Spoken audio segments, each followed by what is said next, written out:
Staying with our theme of the federal office seekers, we're going to go on to John Decker, who is running for the 1st Congressional District here in East Windsor and throughout most of Hartford County. So John,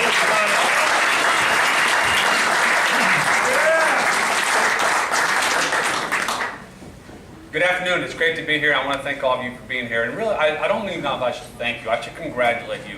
You all know how important this election is. We are at an inflection point in the direction of our country. We can continue on the path of Obama and the regulations and the liberal policies he's putting forth, or we can change that. And we're going to do that. I think we have a great opportunity to do that. We have wonderful candidates. I'm a little biased, but I think we have great candidates across the board, and we can do that. I never envisioned myself a politician. This is something I almost feel called to do. I've watched what's happened since 2008, and I couldn't sit back and continuously talk about it. Think about what started since 2008. Since 2008, our government has spent recklessly trying to continue to replicate the failed Keynesian economic policies. We spent trillions and trillions of dollars, yet have the slowest economic recovery in history. Our personal and religious freedoms have been cast aside, and we had a Supreme Court that now decided Obamacare can be passed as a tax when it was only supposed to be a mandate. It's unbelievable what's going on. We have businesses that are now having regulation after regulation thrown at them. And in just a few months, we have a fiscal cliff and all the uncertainties with it that are bringing this economy to a halt, as Chris said, with a 1.5 economic growth rate. It's unbelievable that that could be exciting, that we have a 1.5 economic growth rate, and that's better than expected when they look for a 1.3 economic growth rate. There are so many things wrong right now. We are 100 days away from this election. In 100 days, we will know a lot about the direction of this country.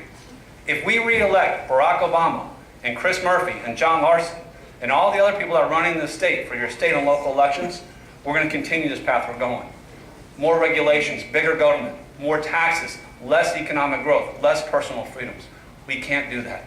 We can't elect them anymore. In the next 4 years, during the next presidential cycle, there will be 3 more Supreme Court justices that turn 80. And if Barack Obama gets to appoint 3 more justices, like his last 2, we'll forever be doomed. Think about the radical ideologies of the last 2 and what he could do to the court with 3 more like that. The problem is, unlike FDR, who faced an incredibly difficult decision on his own personal beliefs 70 years ago, I don't see Obama changing and making the best decision what's best for America versus advancing his own beliefs. I want to take you back. Think about World War II in 1940. We were facing a huge war effort that was starting to be mobilized across Europe. Democracies across Europe were failing under Hitler's blitzkrieg. And FDR had a choice to make, how to mobilize the U.S. production to fight the war. He made a phone call against his own administration's intense efforts, and even his wife said, "Do not do this." But he did. He had the courage to make a tough decision. And for those that know history or think about it, in May of 1940, he called William Knudsen, president of General Motors. William Knudsen was a fierce Republican. He was a huge proponent of capitalism. He was a Danish immigrant that came over here. And he started on the shop floor of Chevrolet. He worked his way up to being the president of General Motors. And he was a wizard of mass production. And what he did, he told FDR, "I will help you, but you must agree by what I tell you." And FDR knew, after 6 years of failed economic policies, an unemployment rate at 17%, pretty close to that where we are today, right? When you look at real unemployment and those not seeking, he knew he had to accept these conditions. FDR, if you recall, was the architect of the New Deal. He was outspoken against big businesses. Think about, and in fact, FDR was known to have said, businessmen are like economic royalists who hide behind the flag and the Constitution. Barack Obama, you didn't build that. There are amazing parallels between these two. But FDR accepted the conditions. And the conditions were simple. Bill Knudsen basically said, you need to get out of the way. We need to let American businesses produce what they produce best. You need to reduce the tax regulations and reduce the taxes and get rid of the regulations that hold back businesses. And you need to let the military's equipment orders go directly to the producers and not tell what companies what they need to produce. He did that. The results were staggering. Look what happened in World War II. In 1940, before this phone call, we had the 18th largest military in the world. It was disassembled after World War I, the war that ended all wars. By 1941, when the Japanese bombed Pearl Harbor, we were now producing equally to Nazi Germany. By 1943, we were producing more than the Soviet Union, Nazi Germany, and Great Britain combined, and we were feeding the Russians. We were producing more than the entire world at that point, and everyone didn't think it'd continue when the war was over, but it did. And the reason why is because economic activity and businesses were unleashed from the taxes and the burdensome regulations that were in place before the World War effort.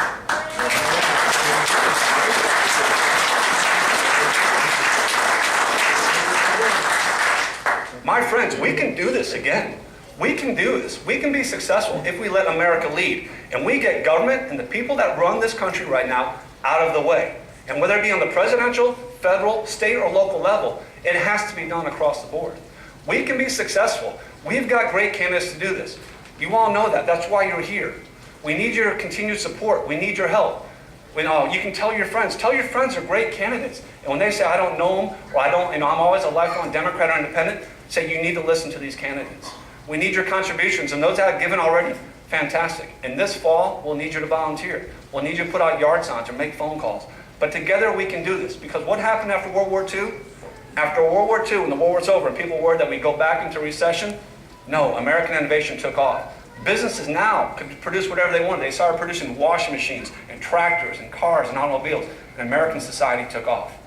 All America prospered. We can do that. So I want to thank you. You can tell I'm excited to do this. Lois, thank you for having me. Chris, the East Windsor Republican Party, a great opportunity to speak to you. You're going to see me quite a bit in the near future. I've enjoyed meeting you at the Republican Town Committees, at the convention. I'm starting to leave of absence on August 1st, and after that, I'm not encumbered by work. I can be on the communities every single day, so you will see me. I thank you for your support.